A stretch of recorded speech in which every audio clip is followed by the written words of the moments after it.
जैसा कि आप लोगों ने पहले पार्ट में देखा कैसे रिया की आत्मा को तांत्रिक ने इस कमरे में बंद कर दिया था और बोला कि ये दरवाज़ा कभी नहीं खुलना चाहिए।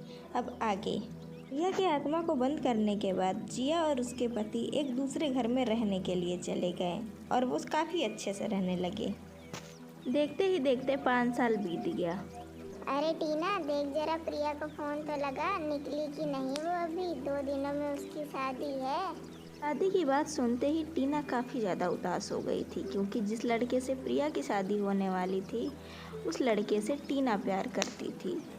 टीना वरुण के पास जाती है और जाकर बोलती है, 2 दिन में तुम्हारी शादी है, तुम कुछ बोलते क्यों नहीं हो? क्या तुम मुझसे प्यार नहीं करते? ऐसे कैसे तुम प्रिया से शादी कर सकते हो? नहीं नहीं टीना, मैं भी तुम्ही से प्यार करता हूँ, पर मैं अपने पिताजी के हाथों मजबूर हूँ। कोई ना कोई रास्ता मैं ज़रूर निकाल लूँगा, तुम उसकी चिंता बिल्कुल मत करो। मैं शादी तुम्ही से करूँगा। ये आज तू कैसे वापस जा सकती है? तुझे तो अभी शादी भी नहीं करनी है, फिर ऐसे तू अचानक आज क्यों जा रही है? क्या तूने सोच लिया है कि तू उसी से शादी करेगी? हाँ सोनिया, मैं भाभी की एक भी बात नहीं टालती। उन्होंने मेरे लिए बहुत किया है। अगर वो चाहती हैं ये तो मैं ज़रूर करूँगी। और रही बात मेरे सपनों की, तो मैं सब कुछ छोड़ सकती हूँ। चल, मेरी बस का टाइम हो गया, अब मैं चलती हूँ।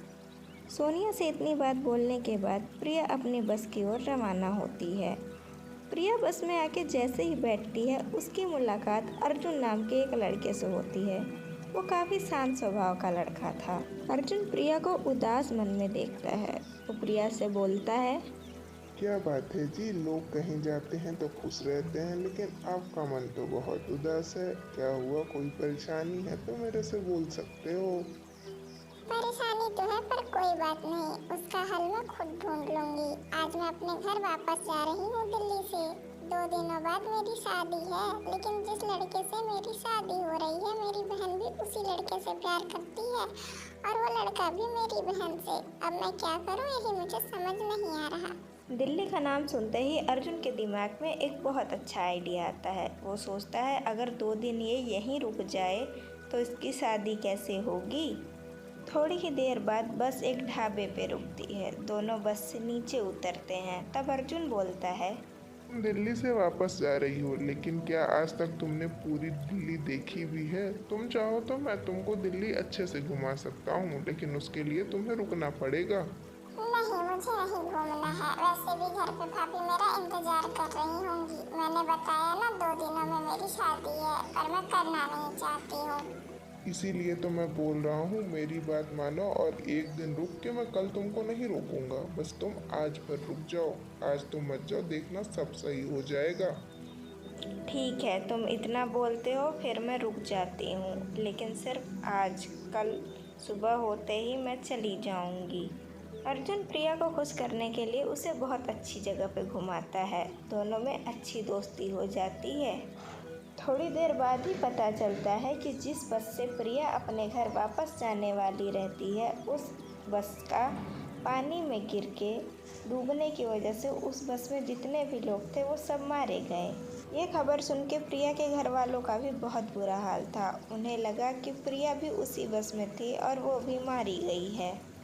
इन सब चीज़ों से प्रिया के दिमाग में एक बहुत अच्छी तरकीब आती है। वो अर्जुन से बोलती है, तुम मेरे साथ मेरे गांव चलो। मैं तुम्हें जैसा बोलती हूँ तुम ऐसा करो, सब सही होगा। पर प्रिया, ये तो गलत है। अगर तुम्हारे घर वालों में से किसी को भी पता चल गया तो हम मुसीबत में आ सकते हैं। लेकिन चलो कोई बात नहीं, मैं तुम्हारे लिए इतना कर सकता हूँ।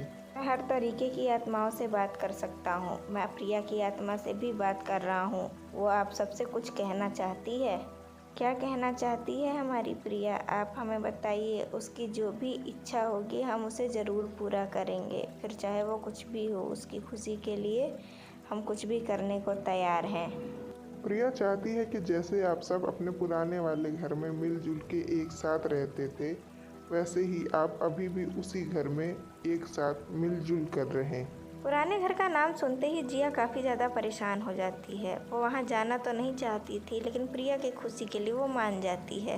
हम सब यहाँ कुछ दिनों के लिए रहने के लिए आ गए हैं, लेकिन एक बात का ध्यान रखना, कोई भी ऊपर का वो बंद दरवाज़ा मत खोलना, नहीं तो रिया की आत्मा बाहर आ सकती है। आप लोगों को ऐसे दुखी देख के प्रिया की आत्मा भी बहुत दुखी है। वो चाहती थी जैसे उसकी शादी के लिए आप लोग खुश थे, वैसे ही टीना की शादी मुकेश से कर दी जाए।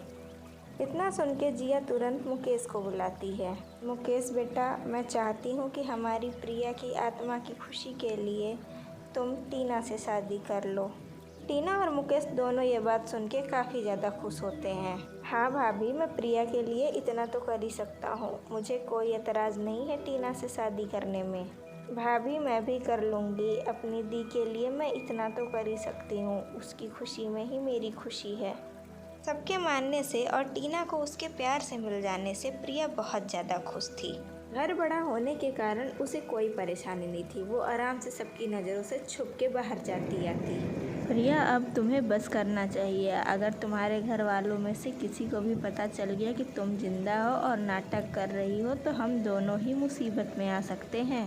एक बार टीना की शादी हो जाए उसके बाद मैं सभी घर वालों को सच बता दूंगी। मेरे एक झूठ से पता है उन्हें बहुत बुरा लगेगा, लेकिन इससे मेरी बहन टीना को खुशी मिलेगी। चलो अच्छा, अब मैं चुपचाप यहाँ से निकल जाती हूँ, नहीं तो किसी ने देख लिया तो मुसीबत होगी। इतना बोल के प्रिया वहाँ से जाने लगती है, लेकिन जिस बात का डर था वही हुआ। प्रिया को जाते हुए सेठ ने देख लिया था। सेठ घर आता है। माँ जी, ये लड़का झूठ बोल रहा है। ये किसी आत्मा वात्मा से बात नहीं करता, बल्कि प्रिया बिटिया जिंदा है और वो इसी घर में है। आप एक बार मेरे कहने पे इस घर की तलाशी लीजिए, देख लीजिएगा प्रिया बिटिया जिंदा मिलेगी। नहीं नहीं माँ जी, ये झूठ बोल रहा है। प्रिया जिंदा कैसे हो सकती है? बस में सारे लोग मारे गए थे, लेकिन इसके कहने पे आप ढूंढ ही लीजिए। लेकिन अगर प्रिया नहीं मिली तब ये क्या करेगा, इससे पूछिए तो। लड़के, मैं भी जानता हूँ कि तू झूठ बोल रहा है। अगर प्रिया बिटिया इस घर में नहीं मिली तो मैं चुपचाप यहाँ से चला जाऊंगा, लेकिन अगर मिल गई तो तुझे छोड़ूंगा नहीं। ठीक है रामलाल, तेरे कहने पे हम एक बार अपने पूरे घर की खोज कर लेते हैं, लेकिन अगर प्रिया बिटिया नहीं मिली तो ये तेरे लिए अच्छा नहीं होगा और इस झूठ की तुझे भारी सजा मिल सकती है। जिस बात का डर था हमें वही हुआ। किसी ने तुम्हें आते या जाते वक्त देख लिया है और आके बोल रहा है तुम इसी घर में हो। अब क्या करना है? करना क्या है, अब मुझे किसी ऐसी जगह पे छुपना होगा जहाँ मुझे कोई घर वाला ढूंढ ना सके, और ऐसी जगह सिर्फ एक ही है, ऊपर का वो बंद कमरा। पर वहाँ तो रिया की आत्मा कैद है ना, वहाँ जाना सुरक्षित नहीं होगा। अगर वहाँ गए और कोई मुसीबत आ गई तो फिर क्या करेंगे? क्या तुम भी अब के हो के इन सब बातों पे भरोसा करते हो? ऐसा कुछ नहीं है, वहाँ कुछ भी नहीं है। अब चलो जल्दी से, वरना कोई आ जाएगा फिर और मुसीबत हो जाएगी। मैं इस कमरे में जा रही हूँ, तुम बाहर से जैसे जैसे ये कमरा बंद था वैसे इस कमरे को वापस से बंद कर देना। इतना बोल के प्रिया ने वो गलती कर दी थी जो उसे नहीं करना था। उसने कमरा खोला और वो उसके अंदर चली गई। अर्जुन भी दरवाज़ा बंद करके सबके पास वापस चला गया। पूरे घर में सबने प्रिया को ढूंढा पर प्रिया कहीं ना मिली। क्यों सेठ, झूठ क्यों बोल रहा था? हमने घर का कोना कोना देखा, कहीं भी प्रिया नहीं है। माफ़ करना भाभी, पर आपने कोना तो नहीं देखा। ऊपर वाले में वो बंद कमरे में तो आपने देखा ही नहीं। कहीं ज़रूर प्रिया बिटिया उसी में छुपी होगी मुझसे बचने के लिए। आप बोलो तो एक बार उसे भी खोल के देख लें। ए बंसीलाल, अपनी हद में रह, जानता है ना उस कमरे में क्या है। तू सोच भी कैसे सकता है कि कोई उसमें जाने की गलती करेगा। अब चला जा यहाँ से। थोड़ी देर बाद ही जिया अर्जुन के कमरे में आती है और बोलती है, अर्जुन, प्रिया कहाँ है? प्रिया को बुलाओ, मुझे उससे बात करनी है। हाँ भाभी, यही तो है प्रिया। वो देखिए सामने बैठी है आपके। झूठ मत बोलो अर्जुन, मैं जान चुकी हूँ कि प्रिया जिंदा है और वो उसी कमरे में थी, क्योंकि अभी मेरे साथ जो हुआ उससे मैं अच्छे से समझ गई हूँ। तुमने ऐसा क्यों किया प्रिया? तुम्हें पता है ना कि उस दरवाजे से रिया की आत्मा बाहर आ गई है। अब हम क्या करें? और तुमने ऐसा किया क्यों? मुझे माफ़ करना भाभी, मैं ऐसा जानबूझ के नहीं किया, लेकिन मेरी भी कुछ मजबूरी थी। मैं ये शादी नहीं करना चाहती थी और टीना भी उस लड़के से प्यार करती थी, तो मुझे जैसा सही लगा मैंने वैसा कर दिया। मुझे माफ़ कर दो। आधी रात को अर्जुन को कुछ सही नहीं लगता है। वो बाहर थोड़ा घूमने के लिए जाता है, लेकिन वहाँ उसे रिया की आत्मा मिलती है। उसे लगता है रिया की आत्मा उस पर वार करेगी, पर ऐसा कुछ नहीं होता, बल्कि तुम प्रिया को लेके यहाँ से चले जाओ। इतना बोल के रिया की आत्मा वहाँ से जाने लगती है। अर्जुन को ये थोड़ा अजीब लगता है। वो पूरी बात समझ जाता है और बोलता है, भाभी ये आप हो ना? आप चिंता मत करो, मैं आपका सच सबके सामने ला के रहूँगा, फिर उसके लिए मुझे कुछ भी करना पड़ेगी। थोड़ी देर बाद अर्जुन घर आता है और सबको ऐसा दिखाता है जैसे रिया की आत्मा उसके अंदर आ चुकी है। सभी घर वाले बहुत परेशान हो जाते हैं कि अब वो क्या करे। तभी पीछे से प्रिया आती है। प्रिया की दादी रिया को देखकर बोलती है, इस रिया की आत्मा को तो हमारी प्रिया बिटिया ही संभाल लेगी। नहीं माँ जी, प्रिया मरी नहीं है, प्रिया जिंदा है। वो हम सबसे झूठ बोल रही थी। बस करो रिया, अब कितना झूठ बोलोगी। इतने साल हो गए, अब तो अपनी हरकत से बाज आ जाओ। और कितना झूठ बोलोगी लोगों से। आप सबको मैं इसकी असलियत बताती हूँ। रिया की आत्मा को इतना बोलते ही रिया को बहुत गुस्सा आता है। वो उस पर वार कर देती है, लेकिन आत्मा पे कोई असर नहीं होता। वो बताती है, मैं आप सबको सारी सच्चाई बताती हूँ। उस रात को रिया ने अपने काले जादू की वजह से मुझे अपने वश में कर लिया था। ये हमारे कमरे में आई और मुझे अपने साथ ले गई। इसके वश में रहने की वजह से जैसा बोलती गई मैं वैसा करती गई। इसने अपने कपड़े मुझे और मेरे कपड़े खुद पहन लिए।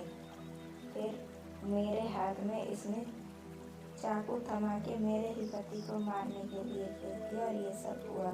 आप लोग प्रिया पे गुस्सा मत होइएगा। अगर प्रिया ऐसा नहीं करती तो शायद मेरी सच्चाई कभी बाहर नहीं आ पाती।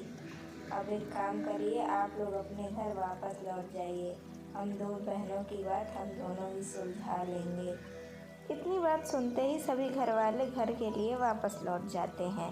जिया रिया को लेके उसी कमरे में वापस चली जाती है। मोरल ऑफ द स्टोरी, हमें हमारे कर्मों का फल मिलता ज़रूर है, फिर चाहे वो आज मिले या 5 साल बाद। वीडियो अच्छी लगी हो तो प्लीज़ लाइक एंड सब्सक्राइब।